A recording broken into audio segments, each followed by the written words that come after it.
I'm Siobhan and this is Speak Out TV, my weekly show about child sexual abuse and recovery, coming from lived experience. Today's topic was suggested to me by Nell from Australia, who wrote me an email about the problem she's experienced with therapy. And so I'm going to read part of what she sent me out to you. She writes, I think that therapists have to learn how to cope with the pain survivors feel without shutting off from it. And they also need to undo their own denial about sexual abuse. They think they've done it, but in my experience, they usually haven't. I know that for me, the one therapist who has been somewhat helpful is able to help because she has spent a decade learning from survivors and unlearning what she learned in therapist school. Just realised my microphone's not on. Why didn't you tell me? Okay, I think that's better. To finish off the email, Nell writes, I think that therapists would have learned a lot quicker if they had started with survivors instead of trying to impose their own thinking and theories and models of behaviour on survivors first. This is a key point that talks about therapy, and not just therapy but other departments where survivors are affected, such as the justice system. Why aren't survivors being involved?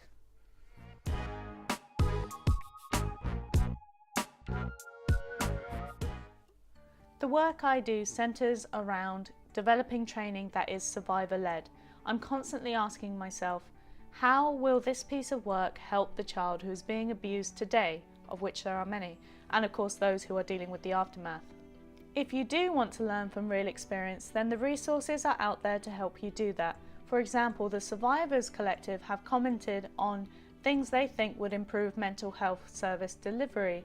And some of those things are easy to solve. For example, having a direct access route over the phone for survivors of abuse to get to the relevant department. One lady had to disclose to 7 different people before getting to the right person. Other problems are a little bit more complex because they clearly show the need for better professional understanding of sexual abuse. And this is stuff that I find is quite obvious, but then I would find it obvious, wouldn't I? Because I've been there.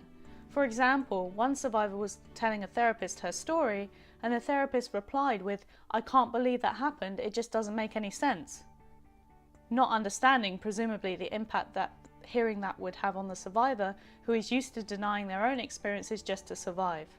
Therapists need to be mentally prepared to handle survivor disclosures without undermining what they say, or, however unintentionally, saying language that seems to convey shame or disbelief that the story is real. At the same time, they also need to know when to ask the right questions to facilitate the survivor being able to process those events in more detail than before without glossing them over. So there's this balance that needs to be reached between listening and asking, and I think that survivors can help therapists to understand where the lines need to be drawn. As Nell writes, the policy should be nothing about us without us. It's unacceptable to run a service for survivors without any survivor involvement in how that service is run, especially when you say that you speak for them. I don't think it's a good idea to point out the problems, failings, or other criticisms of an organisation or system and then just walk away. So I'm going to read out some recommendations that have come from the survivor community that I know, and they say that we should also be supporting peer-led groups within a service instead of isolating survivors from each other or only enabling groups with therapist control. When survivors meet after a therapy group, they typically express relief at no longer having to go along with the beliefs and ideology of that therapist. Also, supporting existing staff who have lived experience of abuse, encouraging them to come out and end the shame and silence if they feel ready to. Admitting to having lived experience of abuse is often discouraged amongst professional circles, which reinforces the idea that child sexual abuse is something that even needs to be admitted to.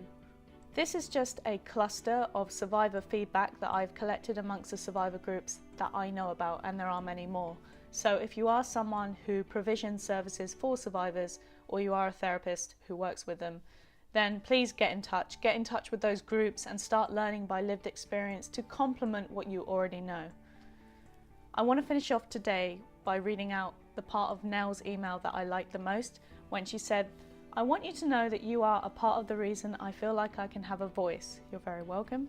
It's amazing how much better I feel after writing down my ideas and talking it through with the manager of the centre where I receive counselling. She doesn't agree or really get it, but she has said that she's willing to think through the issues a bit more carefully. When I mean better, I mean that in the past 24 hours I'm leaving the house and doing things and able to see fruit and sunshine again, and I actually smiled at my partner for the first time in weeks. This is the power of using our lived experience to improve society for everyone else who is affected by child sexual abuse. Well done for making it to the end of this video. If you think this is an important subject, then please comment, share, subscribe to my channel now, please, for more weekly content about child sexual abuse and recovery. Thank you for your time, and I will see you next week.